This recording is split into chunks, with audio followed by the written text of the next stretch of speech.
Welcome back, everybody. Episode 94 of The Sean Lowery Show. And my guest today is Elliott Hulse. A lot of people know him from YouTube. In 2015, he earned the award of YouTube's fan favorite. He's a strength man. He was voted Florida's strongest man. His YouTube channel for weightlifting has 1.8 million followers. He's been a star. A lot of people hit me up and they're like, I can't believe you're having him on. I started working out because of this guy. He has some controversial opinions.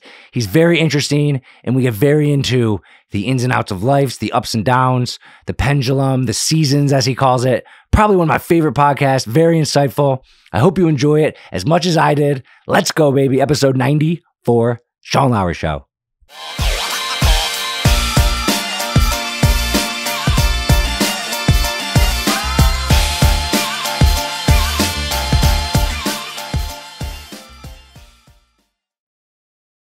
All right, so 90-second rapid fire.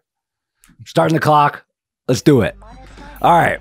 Who do you think is currently the smartest person on the planet?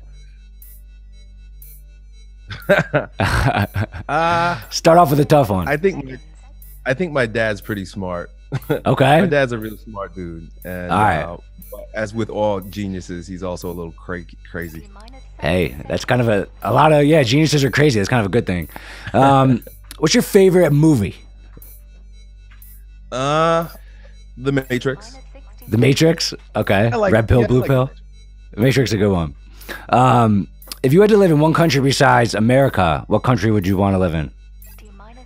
I will probably go back to Belize, where my family's from. Belize. Beautiful there. What is your favorite book of all time?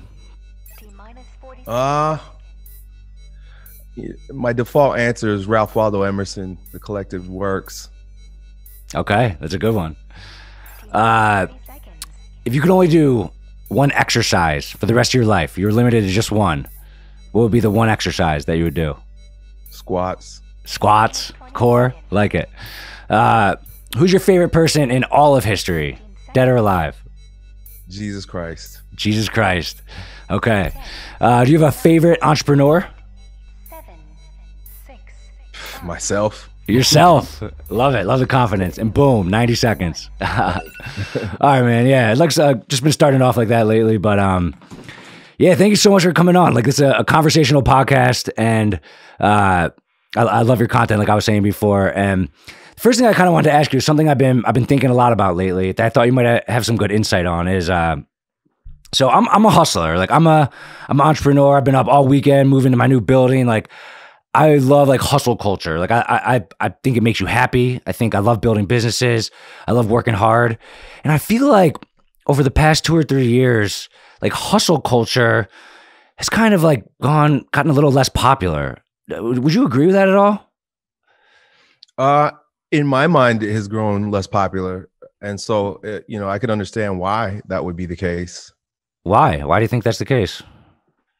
Well, as with most, the pendulums, they swing, right? It's a pendulum. And when we get to like too far one direction, it grows pathological. And I think, as with everything else, hustling is great, but it also can grow pathological. And then a lot of people end up anxious and overworked, and they're addicted to, a lot of times we're addicted to activity rather than taking action.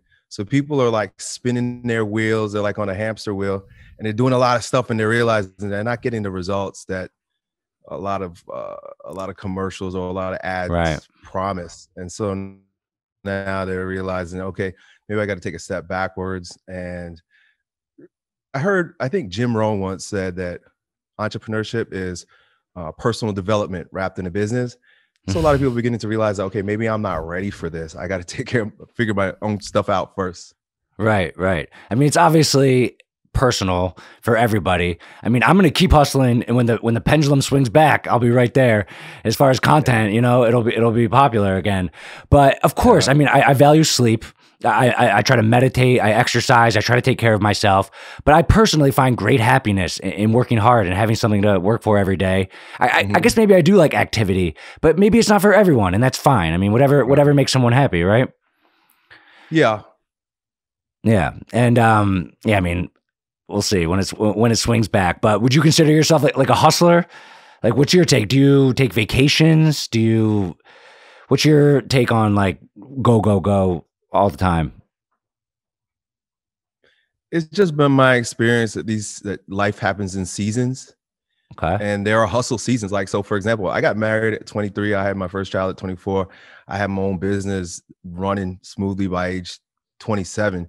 I'd say during my 20s, it was about hustle. 20s to like mid 30s, it was just pure hustle. I had 4 kids, but I didn't see them very much. I was out of the house by 6 in the morning, the latest, back home at like 9 o'clock at night. And I was able to sustain that all the while, being a pro strongman and starting a YouTube channel and running my gym. And I enjoyed it. It was great. It was beautiful. It created a ton of momentum in my life. But then about my mid 30s, I don't know if it's a natural pattern, but for me, it was a matter of, wow, okay, I put in a lot of time, put in a lot of work, got a lot of momentum. And I just had this sense that I couldn't sustain this forever. So I needed to back off some. And then I'm hustling a whole lot more than I had, maybe the past 5 years, this year, since 2020. And so like I say, seasons, it just seems like, maybe it's coming back. That's interesting. Because I've been hustling since I've been like 22. I'm 31 now. And that's like right around, that's when you were a few years when it kind of was like, whoa, I got to chill for a little. What'd you do differently? Was like 31 was like my hardest hustle years. Yeah. I'm hustling hard right now, baby.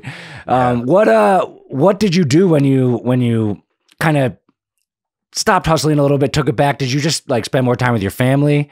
Did you like take some pressure off yourself about getting so much done in a day? Or like, how did that feel when you kind of took a little step back in your mid 30s? Well, it was a number of things kind of converged. My children were getting older and were needing more of me. I sustained a bunch of injuries that like kind of sidelined me for training. And one of the downsides, at least for me, in terms of creating that momentum, like going so hard, was that I burnt myself out. I burnt myself out. So it was a matter of like just deciding, what do I really want to do? Do I want to continue down this path, or do I need to take a few steps back and maybe work smarter rather than harder?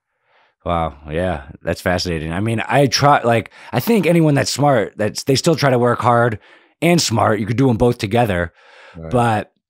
But okay, just taking a step back. I'm very curious now, since you hit that, to see if like I'll hit that, or if it's a common thing that people do. But man, I love so I want to talk to you about like kind of like sources of energy. And all right, I'm just going to start off with the one I'm most fascinated in, because I know this is up your alley and I've been looking for a good description of this. So the book Think and Grow Rich, my favorite book of all time. And the last chapter is about sex transmutation. Right. It's about that energy. And I had on my podcast, this guy named Patrick Bet David. I don't know if you know him. He's a pretty big voice. And he famously, when he was like younger, he took 17 months and had no sex with any girls. And he was like a kind of like a playboy before that. And I asked him what was his reason for doing that? He said it just helped save his time. It just helped, like, he would have like 3 girlfriends and he couldn't focus on his business because he had too many girlfriends. And that answer I thought was interesting, but I feel like it didn't completely satisfy me, as far as like, I've read about it a few times, but it's like, basically, if you like stop having sex and you could take that energy and transform it into some other type of creative energy. I've never like absolutely figured out like the logistics of that. Like, sex transmutation and taking your sexual energy and turning it into other types of energy. Like, what are your thoughts on that? So I totally dig what he's saying in terms of being out there looking for sex. That could definitely drain your time and your energy. And that part I get. As far as the biology of it is concerned, I recently was introduced to an idea called Carezza sex. Have you ever heard of Carezza sex? No. Carezza sex. I'll recommend a few good books. One is called Cupid's Poison Arrow. It was written by a woman who's married to a neurochemist, like he understands the brain. And in fact, he has a TED Talk on YouTube where he talks about how masturbation and porn, the deleterious effects of it for young men. And as a neuroscientist, he discovered that when it's not even the ejaculation, in like traditional Chinese medicine, they say, the ejaculation, like your actual essence when it leaves your body, that will leave you drained because it's so dense with nutrition. But what he discovered was the neurochemical explosion in the brain, and he likened it onto a heroin hit. Ooh. And so this book was written to promote the idea of no orgasm sex. And so if you're in I'm married. Yeah, right? I'm married too. I just got married last year. Yeah. Right. So I'm not wasting my energy chasing sex. Right. But there are several other books that were written on the Carezza lifestyle. One is called the Gentleman's Guide to Carezza Sex. And there is another one that I recently started reading. I can't remember the name of it. But the whole idea is to, in the same way that these guys are doing dopamine detoxes, and they're finding that they're having a lot more energy, a lot more focus, just by cutting out simple things like video games and cell phones and stuff like that. Well, the same thing applies to sex because, again, dopamine is probably one of those neurochemicals that are released in the brain. Right. And so getting your body off of that, she calls it a roller coaster, where it's like you just like with any other drug addict, high, and it's like that high, and you get that high, but then afterwards, all the chemicals almost do like a backflip, and you're kind of you lack the motivation, the drive, and the feeling that you need to go, you need to work because of the drug, she says. So I get that. So maybe that's why, like, I would have sex before bed. Does that, and then you wake up the next day kind of more refreshed.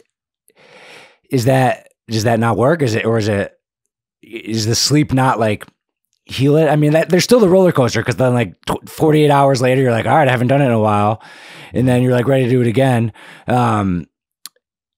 Is there anything there, or is like just not at all? Like, because the Carezza sex, you said do it, but then don't like complete. Like, that sounds like kind of painful. It sounds kind of difficult. It's like, why would you do that to yourself if you could maybe just try to take 10 days and not do it?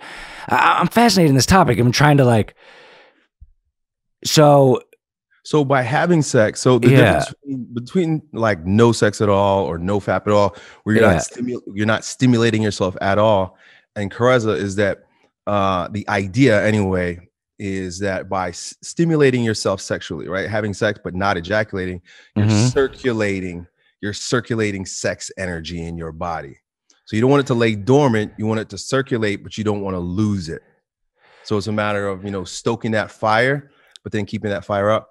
And I've noticed, I'm experimenting with this now. I work with a lot of young men, and one of the biggest issues that young men are struggling with today is pornography and masturbation. I mean, it's off the hook. So I just, out of empathy for the young men that I've been mentoring, I look into it and I try to understand what's going on.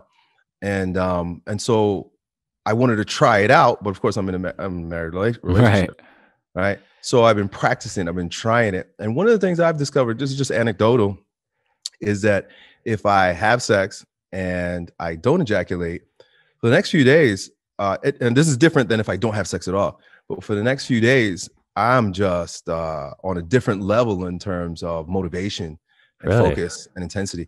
Yeah. And then also the book, Cupid Poison Arrow, was written by a woman who was trying to figure out why her relationships were always ending. Why do people get bored with one another? And one of the things that she discovered is that, well, because, after ejaculation, you're looking for another place to drop a seed. And what she describes, and what has been my experience, is that the connection between the partners just grow deeper and deeper. And so those days in between, having sex but not ejaculating, both my wife and I are just more interested in each other. Wow. It seems interesting. It seems like something that I have thought about a lot, but maybe if I wanted to be more experienced, I just have to like kind of try it, right? Like on my own. Like, cause I would think that, okay, so I do that and I don't finish. And then I might like be like go crazy, and like everything I see like a tree, and I'm like, oh man, that thing looks good. Like, I mean, it might be more distracting, and then you might logically think, okay, if I just get this out of my system, I'll get that distraction out of my head. That would be like kind of the counter to that. But what would you say to that counter? I mean, I guess you tried it and you had a lot of energy. It's so hard to explain, like practically, I feel like, and that's why I'm so fascinated in it. Yeah. I mean, most of the work that has been done around in this area has been traditional Chinese medicine. Okay. You ever heard of Montauk Chia? I have not. You might want to check him out since he do podcasts. He was on the Brian Rose show on Real a bunch of times, and he describes a lot of this. And there's also a really good book. I'm not like into traditional Chinese medicine, but like I find some of the stuff fascinating. So there's a book called Listen to Your Body. And in it, the author describes the perspective with regard to why you want to retain. And he says that based on your age, there's a certain amount of days that is most helpful for you to wait between ejaculation. So I remember when I read that book when I was like 30, and you're 31. So the best bet for someone in the 30s is 10 days. So if you're having sex, right, and you do want to ejaculate, according to this author, you want to wait every 10 days. At age 4, I just turned 42. I'm supposed to wait 16 days. Interesting. 10 days. I think I could manage that. 10 days. Okay, man, that's fascinating, dude. I love that type of stuff because I just love anything about like energy and like. Right. So I know you go like bioenergetics. That's something that you talk about, right?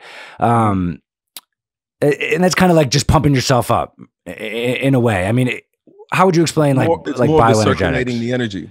In the same way that you circulate the energy as described in traditional Chinese medicine with Carezza sex, is the same thing with bioenergetics.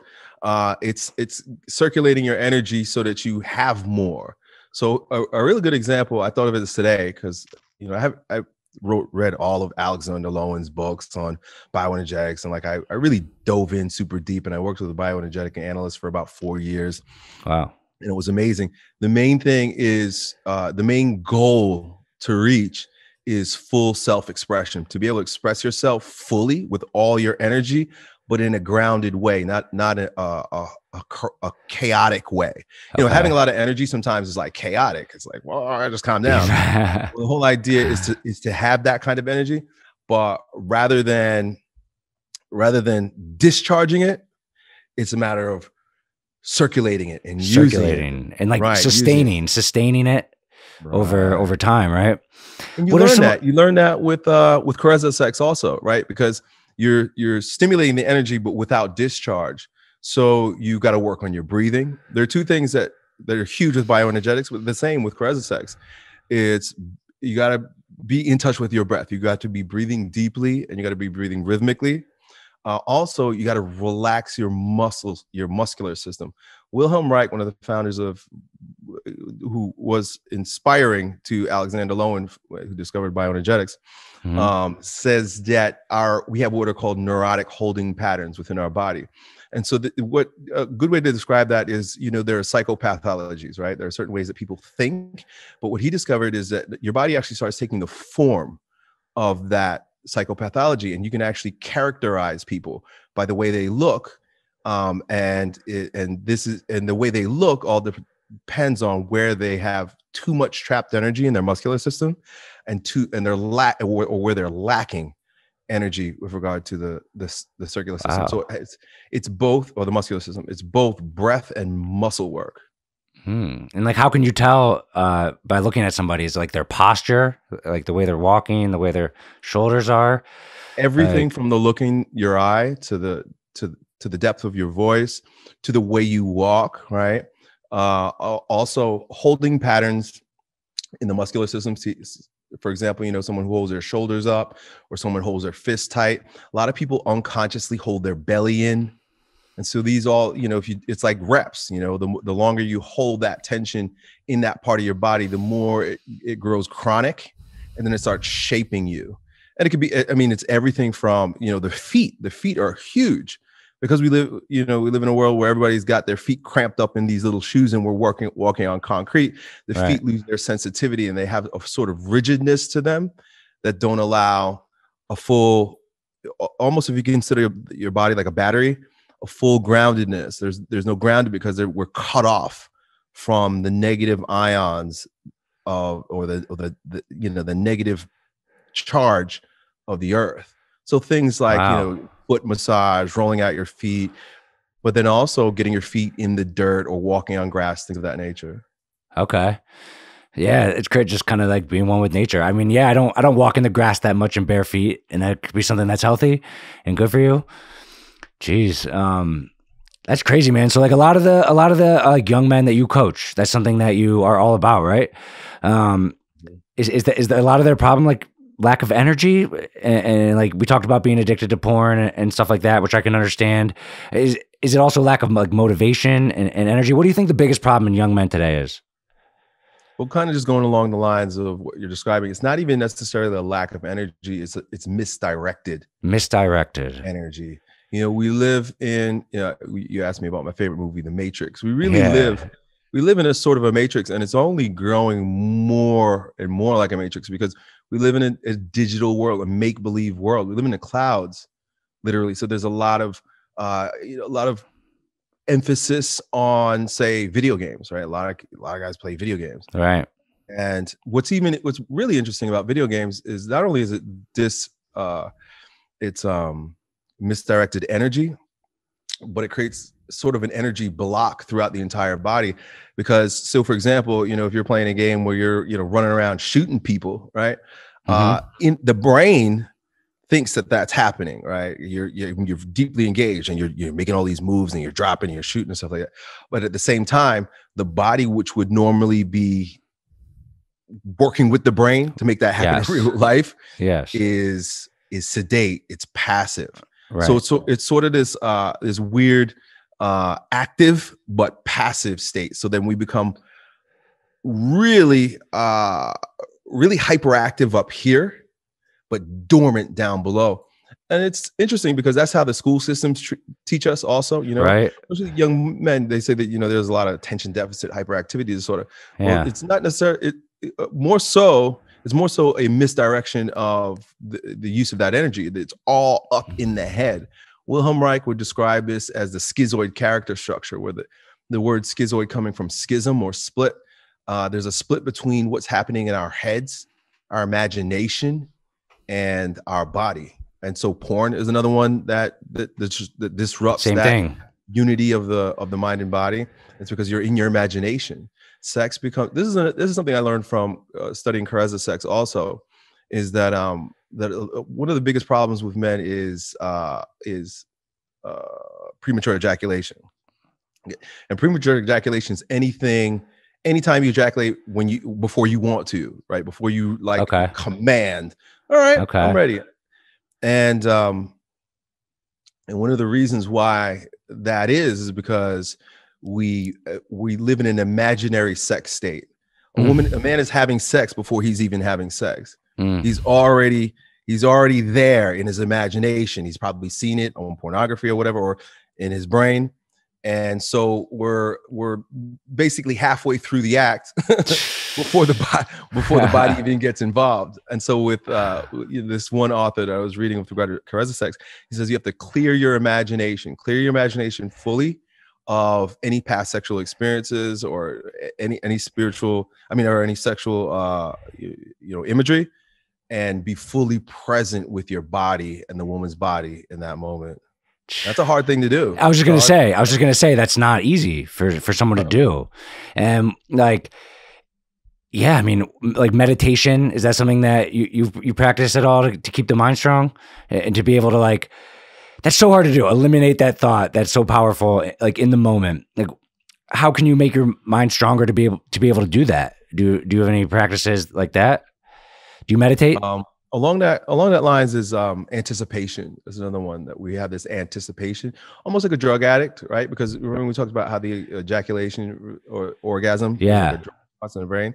Definitely. We have this, in the same way a drug addict will, like, before he gets his fix. If you ever hear like a drug addict, they would say that, like, before they even put it in, they already start feeling the high. Right. It's that anticipation. So like Pavlov's dogs, just knowing that it's about to get it. Right. Yeah. And it's hard to control yourself if you're living in that anticipation and that state. Meditation is just training the mind. You know, I mean, there are many different forms.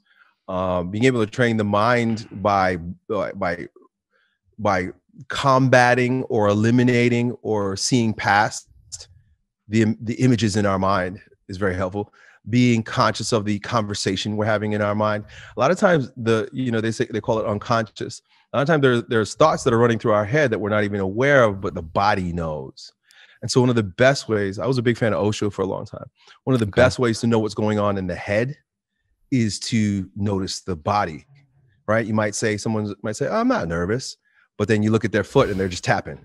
Oh, I'm not nervous. I'm not worried about anything, but your leg is. You know what I'm saying? So Osho would often say that, if you're going to meditate, you begin with the body. The whole idea is to relax the body so that the mind is free. Okay. Yeah. And it's one of those things, again, like we talked about, that it's hard. It takes discipline. I mean, I love that you talk about doing hard things. Like I like to think that I like doing hard things. I'm always putting myself in the situations. Sometimes I'm weak, but like fasting is something that I've been trying lately. And sometimes I nail it, sometimes I don't. But like, why is doing hard things so healthy?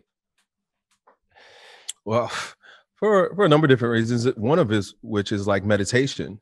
When you do something, say for example, I lift, right? If I'm about to go do a PR on my squat, I can't be divided. I can't have a part of my mind somewhere else. The mind has to be completely focused on the task at hand. And that's a gift. That's a gift that is uniquely masculine, where we can just shut everything out and focus. But see, I grew up without cell phones. I grew up without the internet. It wasn't around. You know, I'm that old. I'm 42. And I discovered, I've realized, and I don't want to blame, but I think a part of the reason even why I became distracted in my mid-30s is because that's when the internet really started taking off in my life. That's when social media started coming out about and stuff like that. And it's difficult, even like if you go to the gym, it's difficult to see anybody who's actually engaged in their workout without being distracted by going to the phone. Yeah. And so it's like you'll get the exercises done. You'll do what you have to do, but we're totally divided because we're thinking about, that thing that we posted or what someone might be doing on social media.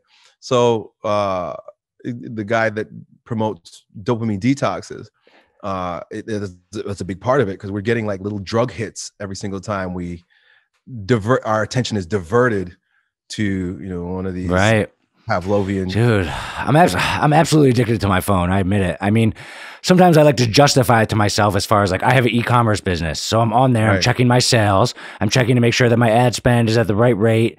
Like I can adjust things. I justify my like addiction to my phone as I'm running my company, and it's really cool that you can do that while doing other productive things like being at the gym, which I actually don't have my phone at the gym, which I enjoy. But how would you? Well, it's not even my choice. I go to Orange Theory Fitness, which I go every morning at 5 a.m. and like you don't really bring your phone in, and it's actually really nice. It's an hour every morning without my phone, and I'm like, this is nice. Now I come back to my car and I like take a selfie, so it's like That's right. I do, but I understand the negative, like the dopamine detox. I mean, it would be irresponsible to my employees if I took a dopamine detox of my phone. Like, how would you, are there some positives that come from being on the phone? Does it matter what you're doing on there? What would you say if you told me to do a dopamine detox and I said, well, I have to run my business? One of the things that we forgot exists, or we forgot how to use, is a regular laptop, a regular computer. Okay, so that doesn't count. Okay. I used to be, because you got to work, right? I know you got to work. And it was the same thing with me.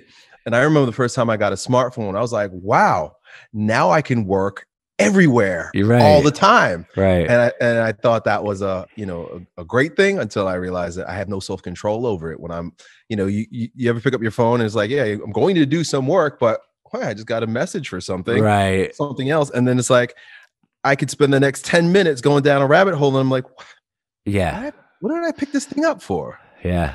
Whereas opposed to the computer where you normally sits here, it's like I would have to come all the way upstairs, and there's I have a dedicated space and a dedicated plan to doing what I have to do, and I keep it. I like that. A dedicated period of time. That's very helpful. I like that. Okay, so a dopamine detox, but you can still use your desktop computer at your office or your home office. Just no phone, no distractions. Okay, I think I could. So I should maybe do 10 days, no sex, no phone. See how that goes. I mean, I'm sure I could do it. I just try to justify to myself like why, and then I guess the answer might be because to prove to yourself that you can do something challenging. That's a good why, right? So to kind of like continue along that, with that same question, St. Thomas Aquinas, it says, that effeminacy is one of the greatest plagues of mankind, effeminacy. And he describes effeminacy as a addiction to pleasure and an aversion to challenge. And so it's good for men to challenge themselves. In fact, cross-culturally speaking, all cultures had a initiation rites of passage process for a boy to become a man. And there's a particular pattern that is consistent throughout, and that is a movement from the world of the mother. I like to think the word mother is associated with matter, with material. Also, the word matrix, I think, sort of falls in there with it. The whole idea of, the Hindus would call it the Maya, the imaginary but very present world. There's always a movement away from the world of the mother and an atonement with the world of the father. The word father is associated with pattern, pater. That's where we get paternity. The pattern world is the spirit world. The pattern world is not associated with pleasure. It's not associated with feelings. It's not associated with material creature comforts. It's associated with transcendence. And so literally, and in between those two phases, right? This is where rites of passage come in. In between those two phases, say the boy is, 12 years old, he's been addicted to mommy, and he's addicted to pleasure, and he's doing all the things that a boy does, right? Which is appropriate for a boy. But in order to move into this realm of the father, there has to be a breaking point. And that breaking point is, they would say, cut the mother's apron strings or the umbilical cord. And that's always associated with some form of austerity and challenge. My brother was involved with the Native American Sundance ritual, which is a rites of passage for young men. And the first thing they had him do was they took him up to the top of a mountain over a cliff, and they found a rock and a big stone. They said, sit here. They drew a circle around him, and they said, do not move from here for 4 days. So 4 days he was fasting. Dang. He had no food, no water, and he had to stay there. That was his austerity. And I think part of the reason why they do that is because you really got to break yourself. You got to be broken of the attachments so that you become a clean slate. And then the pattern of the father, and which is associated with myth and religion and meaning and purpose, you're like a tabula rasa. It can be imprinted on you. But that break has to happen first. You can't carry mommy into the daddy's world. I like that, man. I was in a fraternity in college, and I always loved just the process of like the pledging, because it's kind of that same thing. It's an initiation, a ritual. You try to kind of manufacture tough things for them to do, like walk around campus. You can only take left turns, like stupid stuff, but it's about challenging them. And then it feels so good, like when you get in. And I was even thinking with my company, like I don't do this, but I thought about that'd be so cool if we had some type of initiation. Do you think it's so I love initiations, and in that step, do you think it's only at like a certain age, or do you think it can be like an organization that has a ritual, an initiation, a process of getting in? Do you think that can make an organization stronger, even if all the people are a little older? Or do you think it's more of just about age? Well, just look at the military. Right. Right. Military. I mean, they got guys that are coming in at 17 and 27. I'm not so sure it's the age. True. Yes. The process itself. And, if you're going to be a part of this cohesive unit, and you're going to fall in line and do what you're told, and you're going to take on that spirit of the military, everyone has to go through that boot camp, right? Everybody has to go through that pain and that initiation. Hell Week. They have Hell Week, I believe. Right. Yeah. And it's just challenging as far as like mentally, physically, they make them run. And then everyone that's in that group together, they bond. Like even for my fraternity, I was just at my friend's wedding who was like in my pledge class. Like you have like a bond of the people that you're with too, which is, I don't know, a positive side effect of that. In fact, it's critical. According to Mercer Elliott, there is a component of initiation called communitas. And this is why initiation ritual in and of itself doesn't really take hold in our culture, because what you need is everyone to be on board with it. So, if you go to, initiation retreat or something like that, but you come home and your parents don't recognize that, you've been through this, or they just don't get it. When in Iron John, Robert Bly talks about this process, and he describes how when the young boy would be removed from the world of the mother, and the fathers would come in, the grandfathers and the uncles, they would come in, they dress up and like have on masks, and it would be a whole drama. The women would be all for it. The women were all about it, and they would play along also, like acting scared, like, oh no, don't take my boy. But in their head, they're like, he's about to find out, he's gonna get his. But then when he would come back, he would come back with a new name. They would give him a new name, or they would play up like they just didn't recognize him, and it was a brand new man. It was like, oh, who is this? Well, I'd like to introduce you to the new guy. And so everybody, it was a community-wide celebration. Or here, if nobody, think about the guys that go to the military. They go to the military. They have their initiation experience. They're amongst everybody who acknowledges them, all their instructors, the entire organization, and all about it. But the minute they get back into secular world, it's like, who are you? Yeah, right. That's the mindset screws them up sometimes. Right. I know. And I guess like in Jewish, they have bar mitzvahs. Like I think in like Latino culture, they have like, I don't know, quinceañeras or something. I don't know if that's like the same thing, but it's something around that age where it's like everyone in that community recognizes it. Native Americans had it, but just as like a country or a world, like we don't have one ritual that every human goes through that everyone plays along with it and appreciates. Dang, we don't, because I guess it's hard to. We did. That's something that was typical up until modernism. When the West was Christendom, everyone was Catholic. And as a result, you'd go through, just like, bar mitzvah, they would go through Catholic initiation, which you would do your confirmation. Right. Things of nature. I had that. So the whole community recognized, oh, now you're confirmed. You're an adult of sorts. Yeah, I guess the only thing America might have is like high school graduation or something, but that's not the same because it's not the same because it's not as tough and challenging, and like everyone agrees. But I love that. I think, oh man, I'm trying to think how I can like associate that into my business or something, because I love that ritual, that initiation. It's something to do that's hard, which is good for you. And it makes you love the organization at the end more, and then you're so excited to bring in the next group of people. And there's just such a great like community environment to that. Oh man, tradition. Yeah, you think we're losing some of that in America? We're losing every tradition there is. That's the whole point of modernism, is to rip out as much tradition as you can. They believe that all progress is good progress, but they're throwing out the baby with the bathwater. So there are a lot of things that we either scoff at, laugh at, or become angry about that is traditional. And it's a shame. Even marriage and family, it doesn't work. Marriage and family does not work these days. And a big part of it is because there's no acknowledgement of the one flesh union between the man and the woman. They've been promiscuous their whole lives. Maybe they had like 50, 60 partners between them. When people used to get married, you would save yourself for marriage. And the entire marriage ritual was based on the wedding night. Everything built up to the wedding night, because they knew that, well, now they're together. They're literally going to make themselves one flesh. They're going to have sex and start making babies. Even the sex union itself is no longer really an initiation because of contraception. So you're doing it, but you're not really doing it.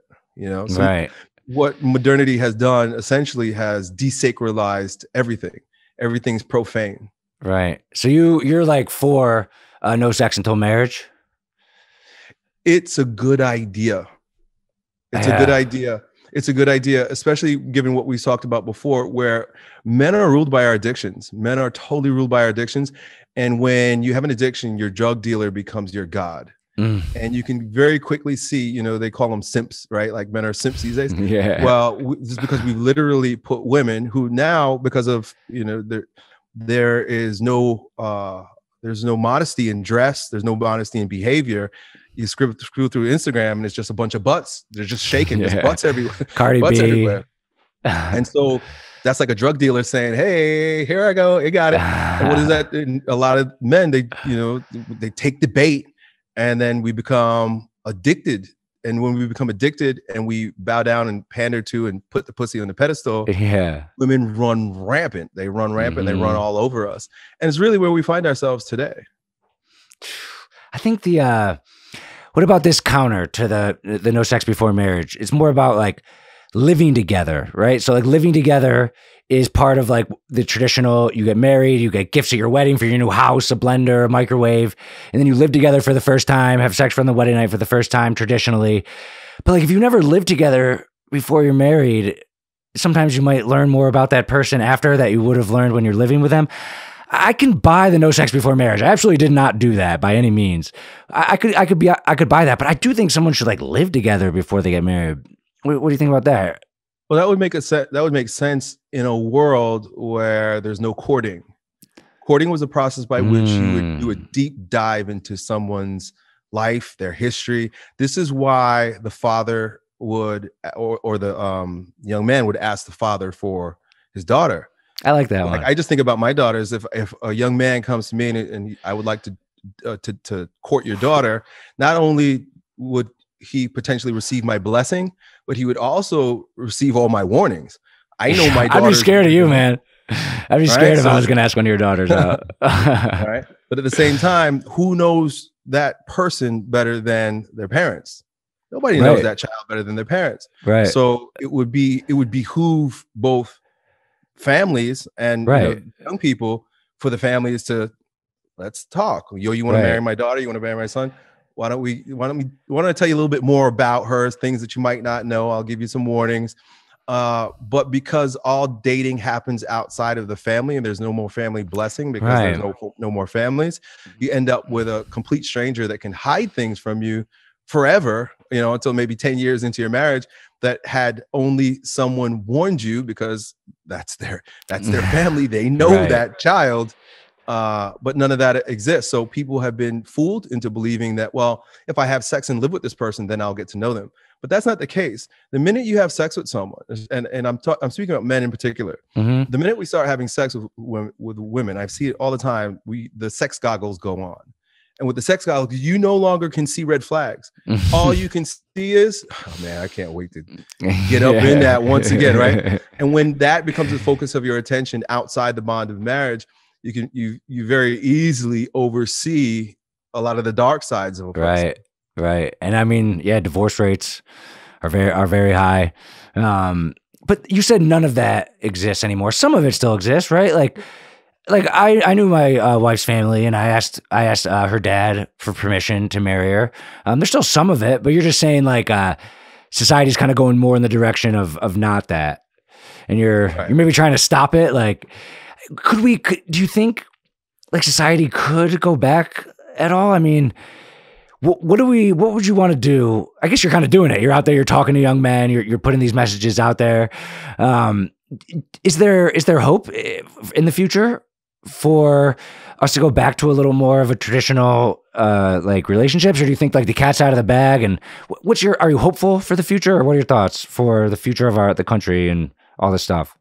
I just listened to an interview with a guy named Fred Merkett, who is an expert on the rise and fall of civilizations. And he describes a 238-year cycle by which every civilization all throughout history, and he had like a list of maybe like 20 of them.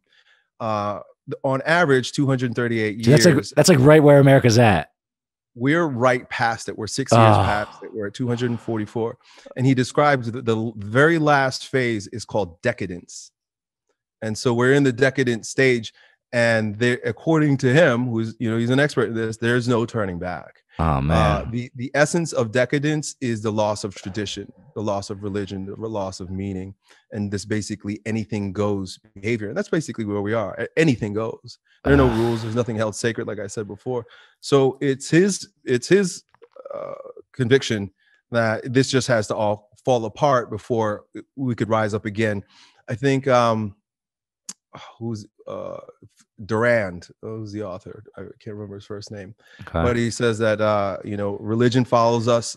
Religion is there to see a society rise, but then philosophy sees it on its downfall. And so we've lost religion, but we live in this world of make-believe philosophy. A lot of it's just fake philosophy. So you can see that in the rise and fall of Western civilization. Yeah. Jeez. I mean, that kind of sucks, but the Romans, they went what, like 1,000 years, but maybe around 250 they started dipping a little. Yeah, I don't remember the exact timetable for the Romans, but the mean average was 238, and the Romans were on there. Jeez. No, I don't want the country to go down. I mean, I guess there's nothing we can do according to that literature. There's always a remnant. There's always a remnant, because there are those when we talked about the pendulum. Yes. When chaos ensues, there's a craving for order. And all of civilization is a matter of chaos and order, chaos and order. Jordan Peterson. The entire Bible is about chaos and order, chaos and order, chaos and order. And so we're just following the pattern. We're in the depths of chaos, but there's also a strong traditional Catholic movement in the West that's happening right now, where there's a return to tradition.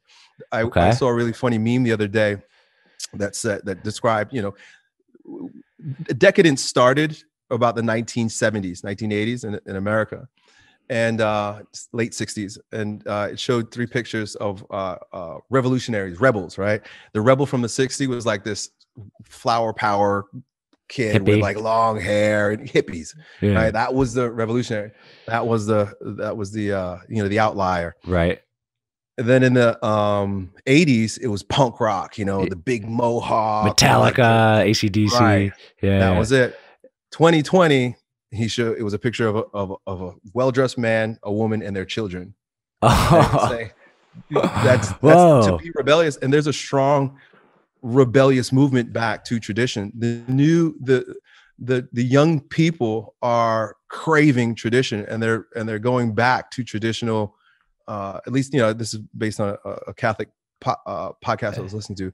They're by droves. They're moving into traditional Catholic traditions. Hey, I mean, history kind of repeats itself, but maybe we can go through the pendulums and stay in the lanes the whole time, keep the country strong, and readjust ourselves. I mean, we're smart, hopefully. And it's funny. It seems like what happened with Rome. You mentioned 1,000 years with Rome. You're right. It was the Holy Roman Empire after its collapse.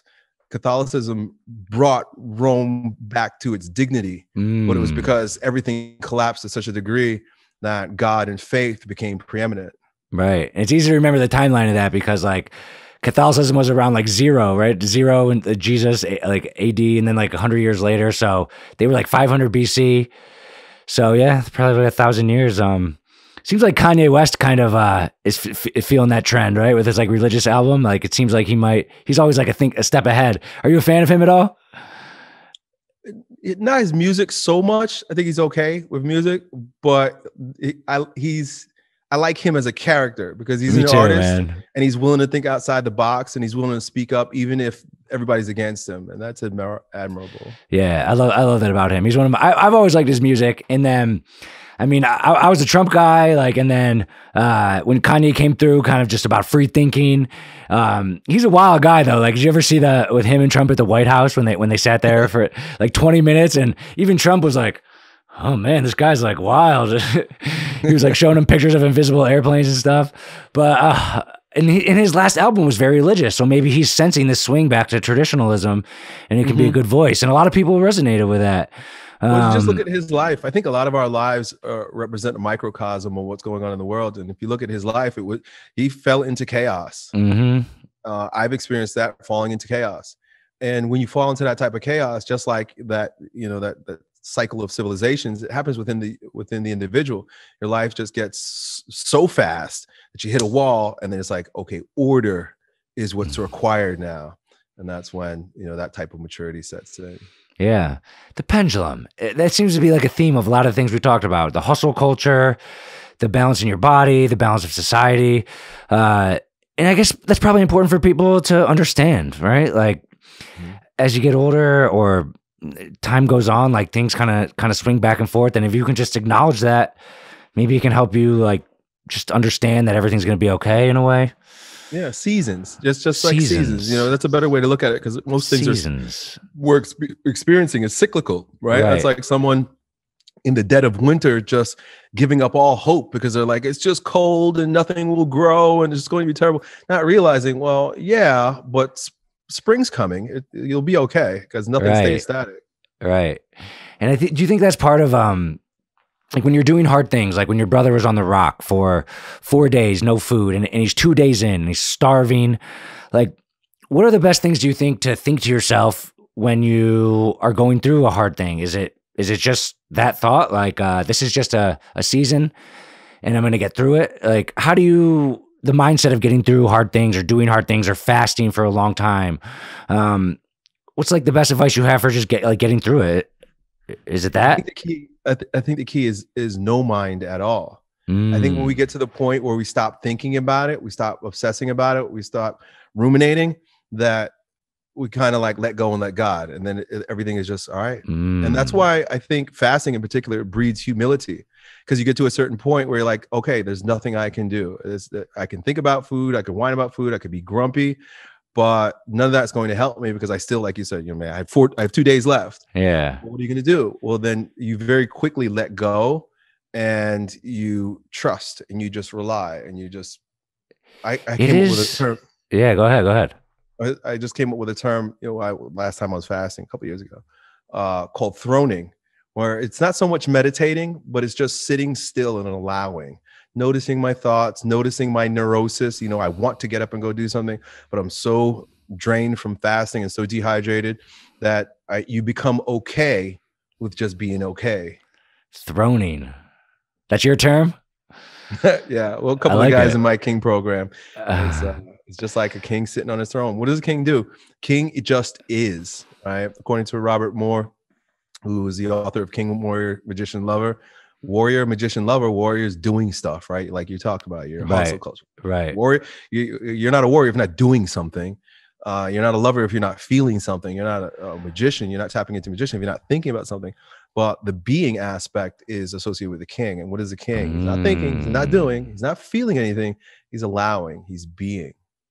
And do you think that stage is more of like one of the seasons, or is that more of like where you want to ultimately be and stay? The throning. It's according to Alison Armstrong, who wrote a really good book called The Amazing Development of Men. It's a season. I mean, we've always known this. It was just interesting to see how she put it together. But so, for example, she uses these archetypes. She says that when a boy is young, he's a page, right? So he's a wannabe warrior, right? So he's running around playing with guns and just playing stuff, building stuff, imagination. And then the way she described it, you're an early warrior, which is a young man in his 20s, and he's out there, he's trying to figure his way, he's trying to carve his path. And then a late warrior, which is, where you're at, maybe 40s, 40s, 50s, where like now you're establishing yourself, you're well established as a warrior, you're still building your thing, you're still doing it. But then there comes a point and you're at the top of the mountain.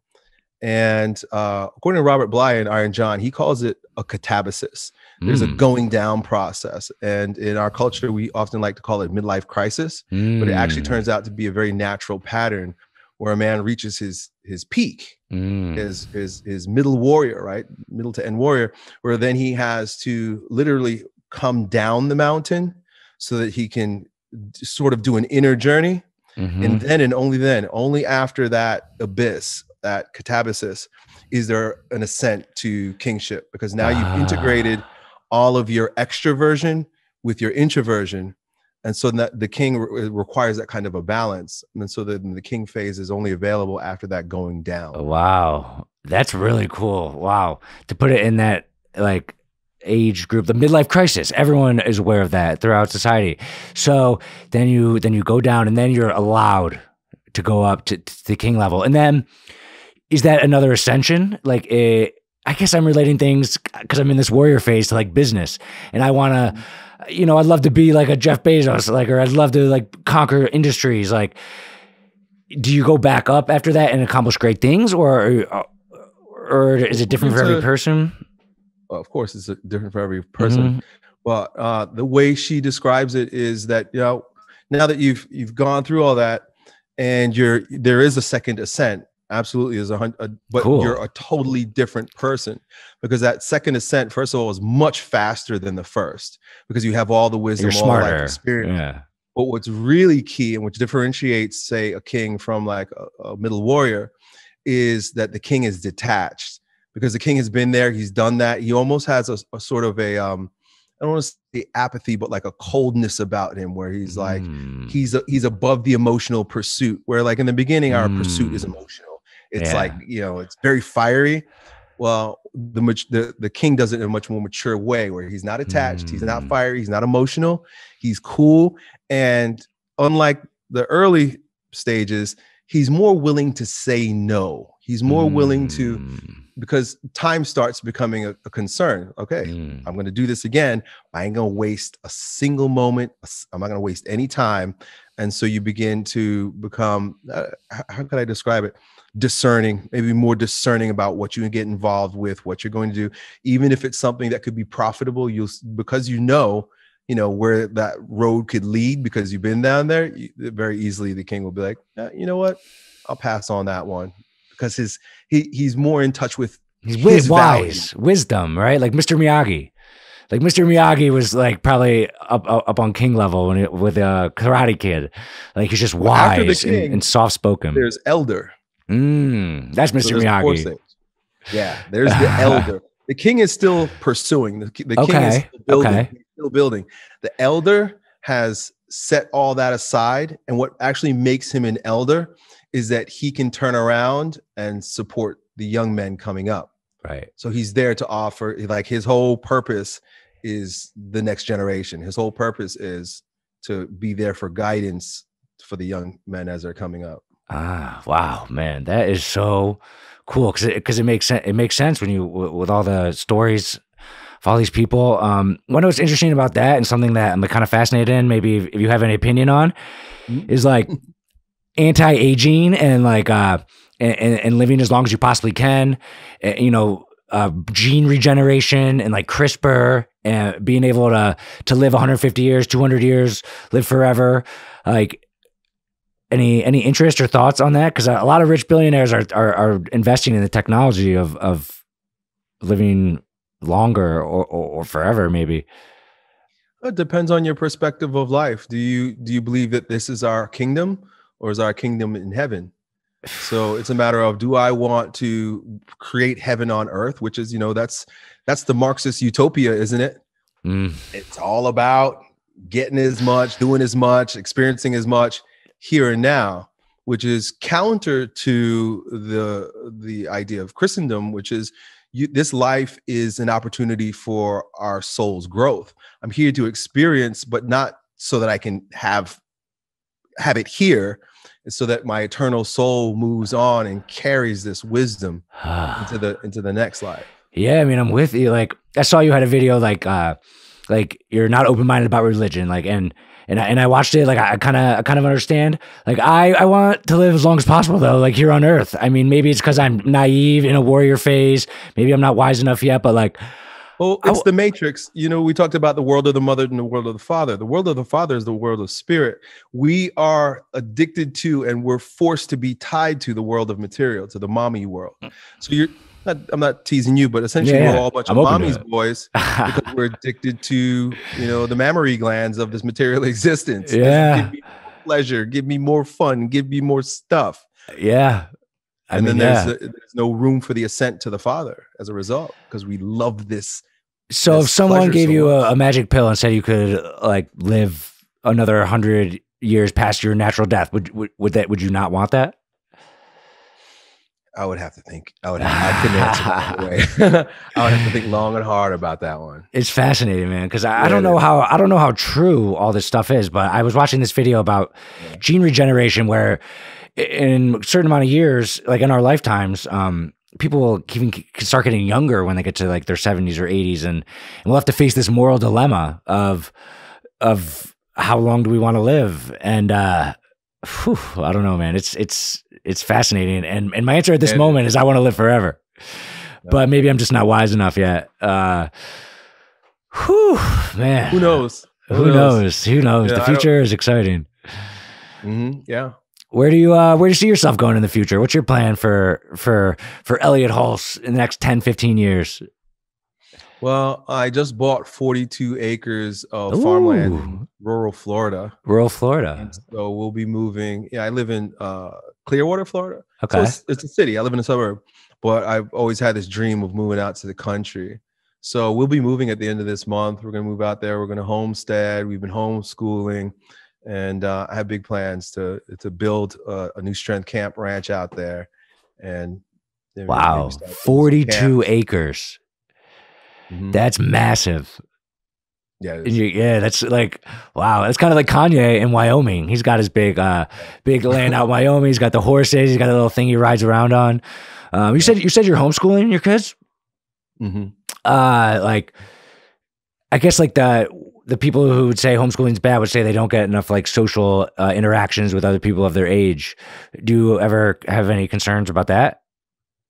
Well, I've always wanted to homeschool, and that whole idea of interaction with others the same age, that never deterred me, because most of what's out there is degenerate anyway. And rather than sending them to school, I could choose who I want my children to be around. Okay. But I didn't homeschool. We didn't homeschool up until 2020 because of COVID.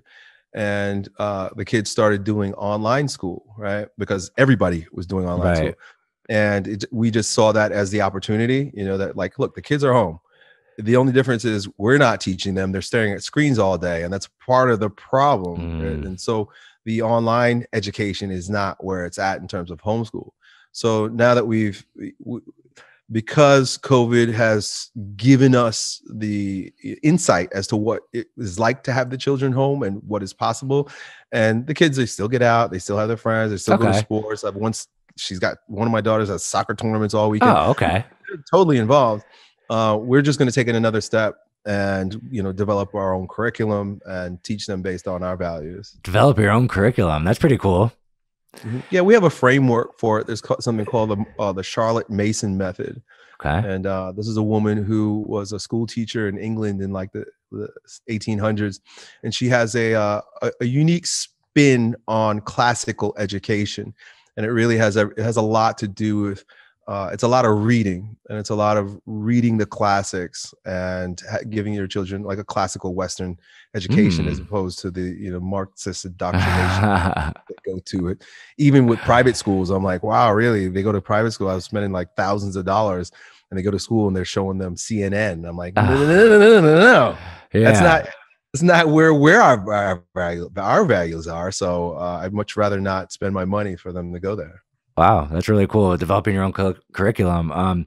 It's crazy. I mean, why colleges and schools are like this leftist like mentality. I mean, they say like when someone says they're educated now, I'm always like, huh. Like I graduated from college, but I feel like I don't like the word educated. I like the word like intelligent or smart or experienced. But the word educated is kind of like how recently educated. Like what did you learn? Schools, man. I mean, I guess like that's something that's been just well discussed. Like I think you and Zuby were talking about it. I had Zuby on my podcast. I saw you did a podcast with him. He's talking about the problem with just they're so dumb at schools that with the way they teach and like the why is it like that? I mean, well, I'm not being facetious when I say it's a Marxist indoctrination camp. Yeah. If you look at the work of Antonio Gramsci, who was one of the founders of cultural Marxism, he's famous for saying that we will rule this world by a long march to the institutions. And the first of those institutions is the education system. You've got to change people. They realize that they can't win with violence. They have to win with indoctrination. Right. And so have you ever seen the very popular video on YouTube with Yuri Bezmenov, where he talks about ideological subversion and how basically you demoralize a population by teaching them backwards ideas? And that's what the entire education system has. Dang. And it's kind of like what we were talking about, because Marxism is kind of like pleasure, right? It's kind of like you don't have to do anything. You'll get stuff. Like it's kind of like anti, like everything we were talking about going through something hard and like earning everything. I just hate that. I'm a capitalist. I love hard work, and I love like earning everything. And that's all the smart people that I know are like that. In the beginning, it was trying to pit the wealthy class against, or the poor class against the wealthy class. And there was good reason for it. I could understand why they wanted to revolt in Russia and things of that nature, because there was a lot of oppression on the lower class, right, given by the upper class. But they realized they couldn't do it in America. They couldn't do it in the West, because in America, there is no oppression. Everyone has equal opportunity in America. So what they had to do is, rather than go based on economics, because it wouldn't have worked, because everybody, black, white, purple, doesn't matter, man, woman, it doesn't matter, had an opportunity in America, has an opportunity in America. You can do what you need to do in America. What they had to do is they had to start pitting us against each other based on, fringe, often made up classes, right? So we've gotten to the point today where we've got the whole alphabet soup thing with regard to sexuality. They're just trying to splinter off more and more oppressed classes, most of which really aren't actually oppressed. That's crazy. Yeah. The more like classes you have, the more you can like put them in an order of oppression. So it's like, you're black, you're white, like you're Jewish, you're lesbian, you're bi, lesbian. It's like, dude, like what are you doing with all that? And I love how fringe. I love how you say like so many people would disagree with that, and they would try to have such intelligent responses to the fact that you can make it in America. Anyone can make it. Like maybe some people may be held back by intelligence or something. I mean, but what can I don't know. The whole idea of equality, I think, is also a lie. We're not equal, and we don't deserve equal outcome. I'm not nearly as intelligent as another guy, you know what I'm saying? Like, who can build his business faster and make more profits. And it's okay. I shouldn't want to take that away from him or denigrate him or to make him my oppressor, because I'm not built for doing that. Now, I can squat 600 pounds. He can't. You can kick his ass. Right. He's not oppressed by my squat, is he? You know what I'm saying? We're not equal, but we have equal opportunity to express our gifts. And not all of our gifts are economic. And that's another reason. That's another way you know that we're living in a movement towards communism in our culture, because it's all about economy, where the value in a person is in their ability to pay tax dollars. Look at women, what this has done to women. The most important job on the planet, on the face of the earth, is the bearing and rearing of children. More so even, a lot of people were attacking me once because I said that, perhaps women don't need to vote. I heard a quote the other day that, like, if a woman really wants to vote, the best way for her to vote is to raise children that embody her values in the world, right? What better vote could you possibly make than raising a child that embody righteous values? Your check mark against somebody's name does not compare in any way to the impact that child can have on this world. But you know what we do? We denigrate homemaking, we denigrate mothers, we denigrate being a wife, and we praise the corporate woman who puts her kids in daycare. And we do know now that I think 100% of all mass shootings that have happened in the United States over the past few years have been by young men who were in daycare. Interesting. Yeah, I actually built my company up with my wife, and we don't have any kids, but we just got married recently. We'll see what happens.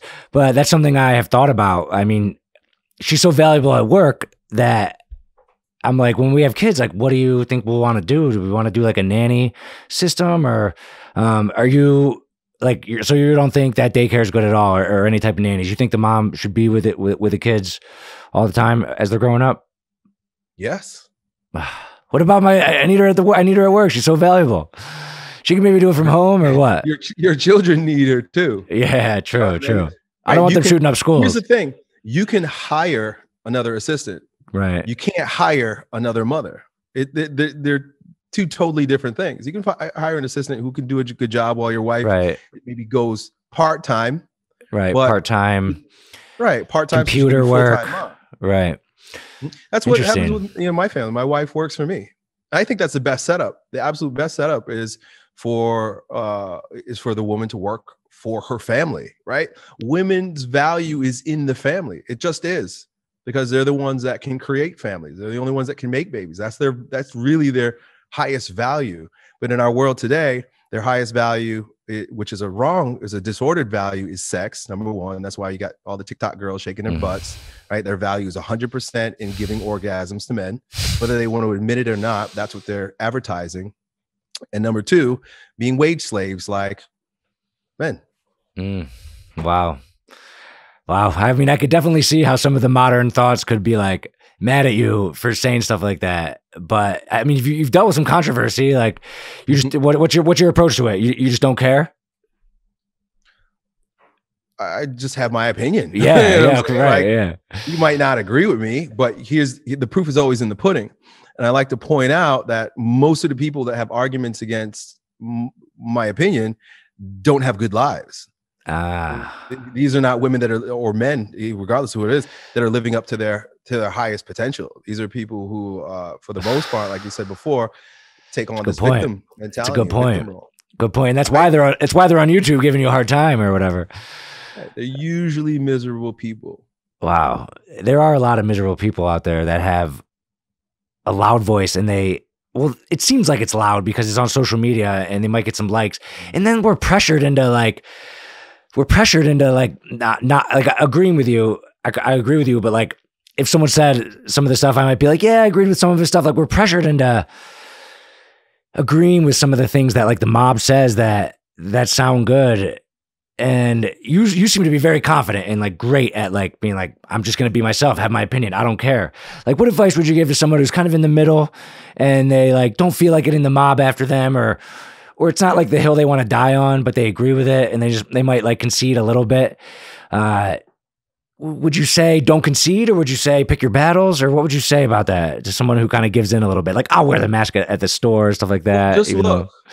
Just look at what's happening to, companies like Coca-Cola, right? Like these and the NBA. They're all seceding. They're all bowing down to this movement, and they're being destroyed.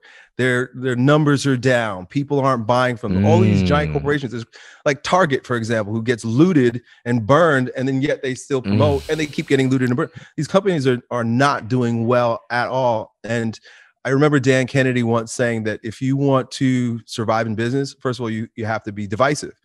And if you're not pissing someone off by noon every day, you're not saying enough. So in my opinion, these people who are following the party line, they're failing in business. They're not doing well as a result. They think they're virtuous, but as BLM becomes more exposed and people are, this whole thing came out with all the money going to BLM. One of the founders are buying these mansions in white neighborhoods, and it's all falling apart. So you're watching these companies who are I guess being prudent, or they don't want to go against the Marxist. They don't want to be called racist and stuff. Right. But they're losing as a result. They're losing as a result. So I think it's better for business just to be straight up, just to be real. So you think they're losing because certain people aren't buying their products because they disagree with their stance? I think, like you said before, it's the loudest voices, but they're still the minority. Yeah. I don't think there's as many people that believe the garbage as they try to make us believe. Interesting. That's interesting. I know you like maybe like final topic here. Like I know you're like Trump, a Trump guy. Like I haven't heard all your opinions on this, but in that sense of like the everyone like not being the loudest voices or the loudest voices, like why do you think he lost? Or do you what do you think? How do you see the final like part of his presidency? Well, first of all, taking risk to having your video banned, I do believe there was cheating. I'm convinced. Hey, if I got my video banned, that might be good for my like street cred. I'm convinced that there was a lot of cheating. But as time goes on, there's so much evidence that there was cheating. But as time goes on, I'm beginning to see,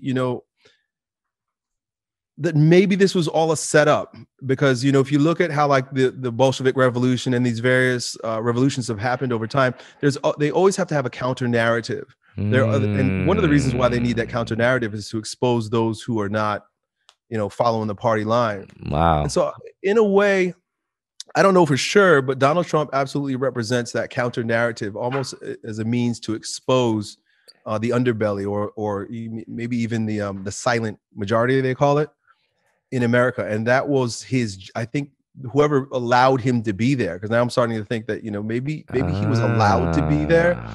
They had it in mind that they wanted to create this counter, create a stronger, because, you know, the left owns the media, and so the silent majority is literally a majority, but nobody hears them. And so this was a way to make their voice louder, so that the shouting match could be that much more intense. So it's gotten more intense. This division has gotten more intense as a result. I don't want to say, you know, he did a lot of great things for the country, but, you know, between ping-ponging between Obama and Trump, and then back to Biden, all you're seeing is that contrast grow deeper and deeper, that chasm grow deeper and deeper. I've never heard that. I've never heard that opinion. That's interesting. Like they kind of let him, they kind of let it go to pull out like that thing so they could see it, and then kind of like be able to attack it, be aware of it. Oh, that's interesting. I mean, I thought he could have done a little better with the BLM stuff. Like, just go up there and make like a type of unity speech, just for the sake of like making people feel united. But man, it's interesting. And the mail-in ballot stuff, I mean, I don't know if cheating or whatever, but it was a lot easier to get extra stuff with the mail and everything going on. But I don't like to get too far into it because you go crazy. Once it was all done, I was like, all right, that's it. I'm done. I can't think about this anymore. Yeah, Same thing happened to me when Ron Paul ran back in 2012. I was a huge Ron Paul fan, but as soon as, you know, Obama was in office, I was like, all right, I'm done. It's the same thing here. It's like, this is silly. So we got, you know, Grandpa Joe, Sleepy Joe, and I'm like, what am I gonna do? It's just, he's not the worst guy. What I really like is local. What I'm starting to see, and what, you know, more and more people are talking about, is how we have to come back to the local politics. We got to come back to our communities. And I am so grateful for the fact that I live in Florida, and we've got a governor that, number one, there will never be a lockdown ever again in our state. That's his commitment. He said, we will never lock down. That's cool. There are no mask mandates. He just yesterday put out an executive order against mob violence. So, I mean, there are things in that executive order, like if a mob is in the street, you can run them over with your car. Like if they're heckling you in your car, you will not, it's not against, you won't be held responsible. If, look, they were mobbing, they were coming at me, and I just ran them all over, you're okay. Wow. And there are a few other things in there, but it really is a means to curb all the BLM garbage and all the rioting and all the looting. He's not going to take it lightly. Ron DeSantis, right? Ron DeSantis, man. And the Super Bowl was there. The NBA bubble was there. I heard they're trying to get the Olympics in Florida. But that says something. I mean, the NBA, who's talking trash, or they're, you know, all BLM and you know, Republicans are bad and all that stuff. Like, where did they have their bubble NBA finals last year in Florida? So, yeah, I mean, I heard, to go against what you said about local politics, I heard he might like want to be president one day, and he might be good. Ron DeSantis. I like him. Yeah, that's great, man. So Florida, and pretty soon you'll be on those 42 acres. And you said you're going to do a strength camp there. Mm-hmm. That's awesome, man. That's so big. Like, I can't even like, it's hard to even like envision how big that is, but that's so exciting, man. So, yeah, dude, you're the man. And, where can everyone like find you, follow you, all that stuff?